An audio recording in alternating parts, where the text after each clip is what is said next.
దళిత క్రైస్తవులకు ఎస్సీ హోదా కల్పించాలని బహుజన సమాజ్ పార్టీ బీఎస్పీ తూర్పుగోదావరి జిల్లా కార్యవర్గం డిమాండ్ చేసింది.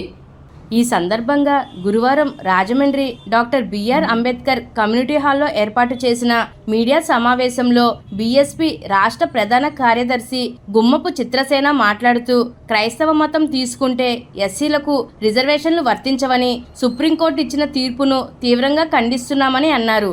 2021లో పాస్టర్ చింతాడ ఆనంద్ అక్కల రామరెడ్డి కేసులో మార్చి 24వ తేదీన చింతాడ ఆనంద్కు వ్యతిరేకంగా సుప్రీంకోర్టు క్రైస్తవ మతం తీసుకున్న వారికి ఎస్సీ ఎస్టీ అట్రాసిటీ కేసు వర్తించదని తీర్పు ఇచ్చిందని అన్నారు. సుప్రీంకోర్టు ఇచ్చిన తీర్పు విచారకరమని పేర్కొన్నారు.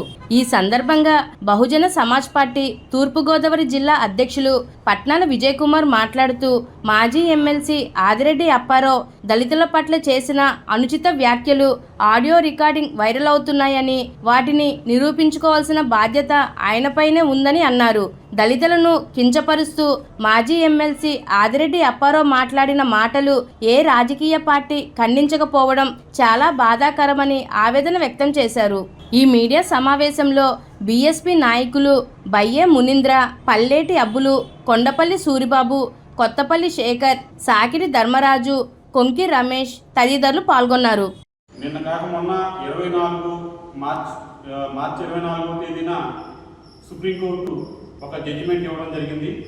అది కేసు ఏంటంటే చింతాడ ఆనంద్ వర్సెస్ అక్కల రామరెడ్డి, అంటే బాపట్ల జిల్లా పిట్లవాని పాలనకు సంబంధించిన ఏరియాలో 2021లో ఈ కేసు నమోదైంది. ఎస్సీ ఎస్టీ అట్రాసిటీ కేసు అక్కల రామరెడ్డి మీద నమోదు చేయడం జరిగింది. చింతాడ ఆనంద్ అనే ఒక దళిత పాస్టర్ గారు, ఈయన ఆయనకు సంబంధించి ఆధ్యాత్మిక కార్యక్రమంలో ఉండగా ఆనంద్ గారు ఈ అక్కల రామరెడ్డి అనే వ్యక్తిని ఆయన మీద భౌతికంగా దాడి చేసి కులం పేరుతో దూషించి ఆయన్ని చంపుతానని బెదిరించడం జరిగింది. ఇది 2021లో కేసు నమోదైతే తర్వాత ఇతను క్రైస్తవ మతం తీసుకున్నాడనే కారణంతో హైకోర్టు ఇతనికి ఎస్సీకి సంబంధించినటువంటి అట్రాసిటీ యాక్ట్ కానీ ఎస్సీకి సంబంధించిన ఏమీ కూడా ఇతను గుర్తించమని కొట్టివేయడం జరిగింది. దీనిపై ఈ చింతాడ ఆనంద్ అనే ఆయన మరి సుప్రీంకోర్టును ఆశ్రయించగా సుప్రీంకోర్టు కూడా 24 మార్చిన మరి ఇదే జడ్జిమెంటు చింతాడ ఆనంద్ గారికి వ్యతిరేకంగా క్రైస్తవ మతం తీసుకున్న దళితులకి ఎవరికి కూడా ఎస్సీ ఎస్టీ అట్రాసిటీ వర్తించదు, ఎస్సీలకు సంబంధించిన ఏ పథకాల్లో కూడా అతనికి వాళ్ళు అర్హులు కాదు, వాళ్ళు క్రైస్తవ మతంలో కులం లేదు కాబట్టి అక్కడ అట్రాసిటీ వర్తించదని చెప్పి జడ్జిమెంట్ ఇవ్వడం జరిగింది. మరి ఈ జడ్జిమెంట్ని బహుజన సమాజ్ పార్టీ ఈ జడ్జిమెంట్ని తీవ్రంగా వ్యతిరేకిస్తుంది. ఈ జడ్జిమెంట్ పట్ల తీవ్ర విచారాన్ని బహుజన సమాజ్ పార్టీ వ్యక్తం చేస్తుంది. అయితే మరి ఇక్కడ ఈ జడ్జిమెంట్ వల్ల ఎవరైతే దళితుల్లో క్రైస్తవ మతం తీసుకున్నారో వాళ్ళ మీద ఇక్కడ నుండి విపరీతంగా దాడులు పెరిగే అవకాశం ఉంది. విద్యా ఉద్యోగ రాజకీయ రంగాల్లో వీళ్ళకు ఉన్నటువంటి అవకాశాలన్నీ కూడా కోల్పోయే ప్రమాదం ఉంది.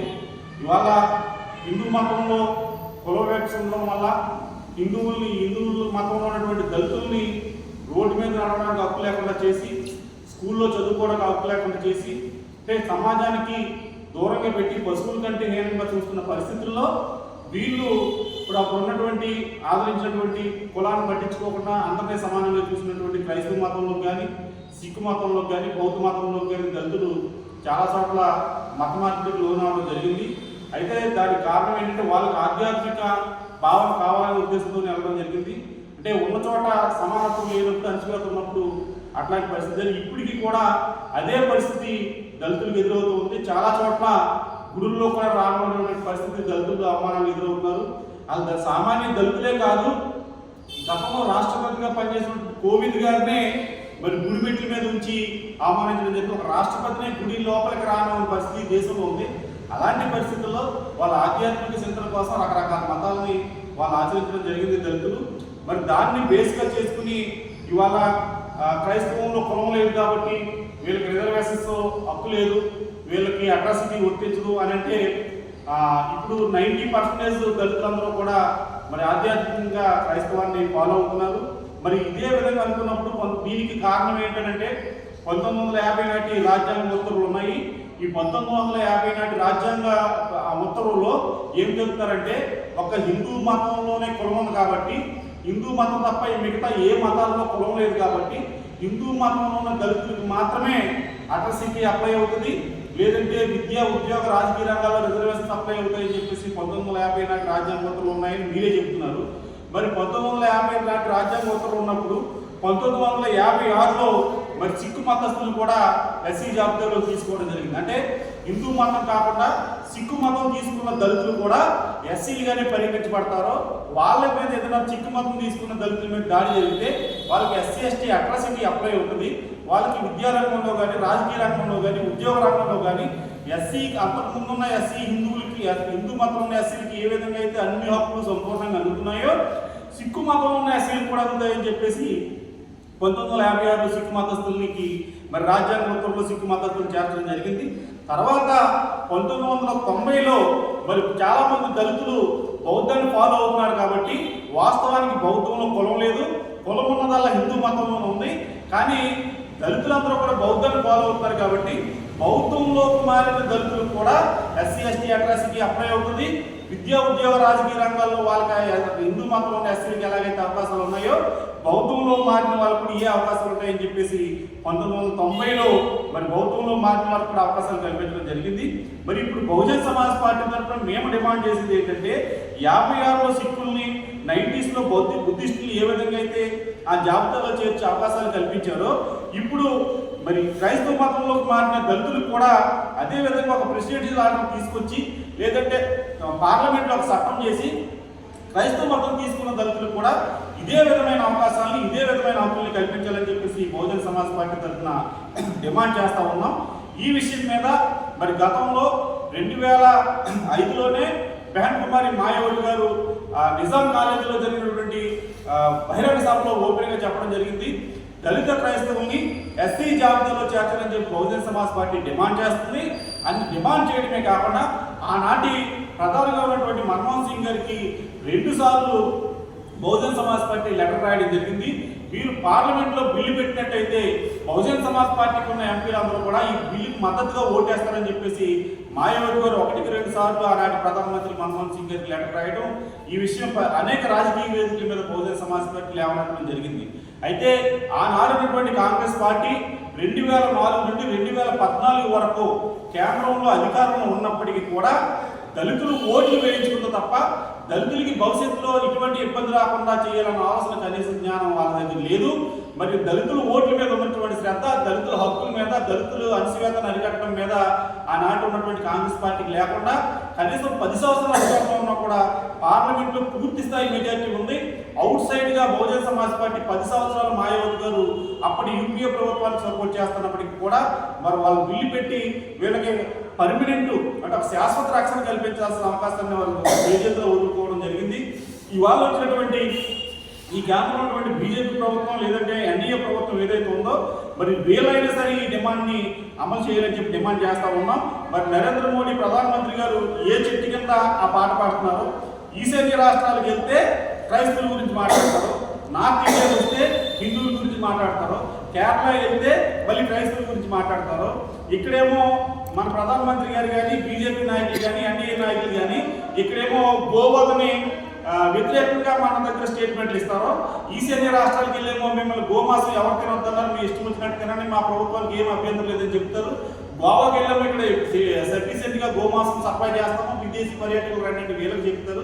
అంటే ప్రజల్ని మతపరంగా ఎక్కడ పడితే అక్కడ విడగొట్టి ఎక్కడ రాజకీయంగా వీళ్ళకి అవకాశం ఉంటే ఆ మతాన్ని కలుపుకోవడం, పక్క మతాన్ని ద్వేషించడం అనేది ఈ 13 సంవత్సరాలుగా ఎన్డీఏ ప్రభుత్వం వచ్చిన తర్వాత మతపరమైన ద్వేషాలు పెంచడంలో భాగంగానే ఈ రాజకీయ పార్టీలు బీజేపీ కానీ బీజేపీకి మద్దతు ఇస్తున్న పార్టీలు కానీ పనిచేస్తూ ఉన్నాయి.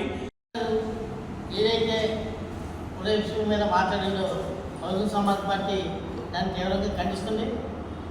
ఆ విషయం మీద ఆదిరాంబారావు గారి నిజాయితీ నిరూపించాలంటే ఆ వీడియోను ఆయనే ఫారెన్స్కి పంపి కరెక్ట్ కాదని ఆయన నిరూపించుకుని ఆయన నిజాయితీ నిరూపించుకోవాలని మేము డిమాండ్ చేస్తున్నాం.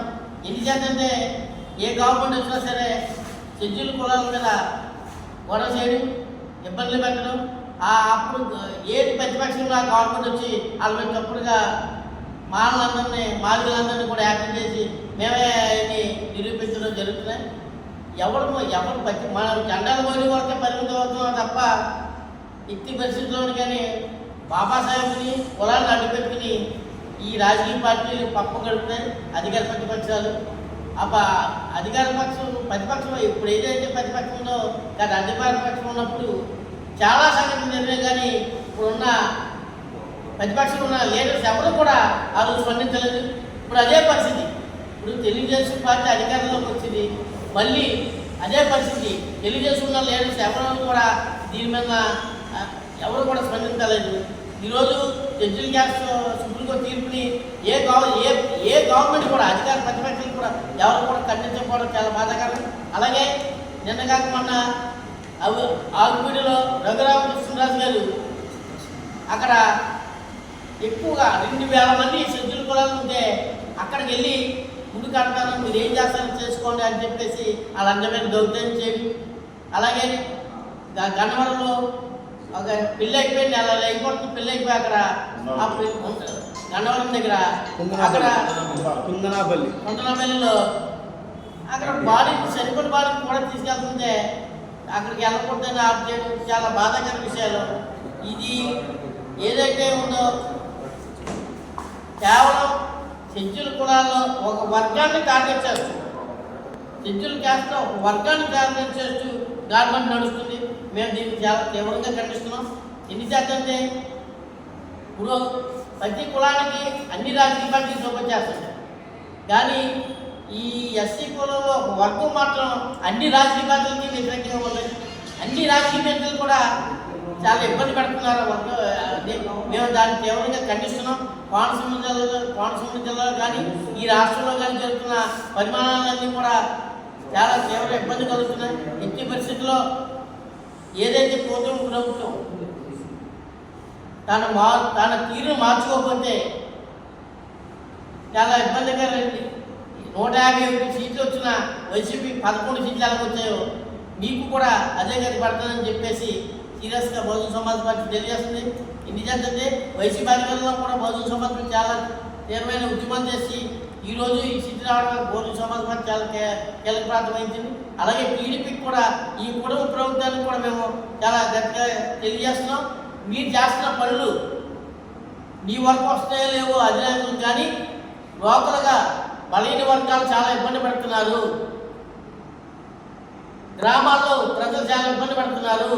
ఈ విషయాన్ని కూటమి ప్రభుత్వం గమనిస్తే ఆ పరిపాలన తీరు మార్చుకుంటారా లేకపోతే 11 కాదు 1కి పరిమితం అవుతారో మీరే నిర్ణయించుకోవాలని చెప్పేసి బహుజన సమాజ్ పార్టీ తరఫున తీవ్రంగా ప్రభుత్వానికి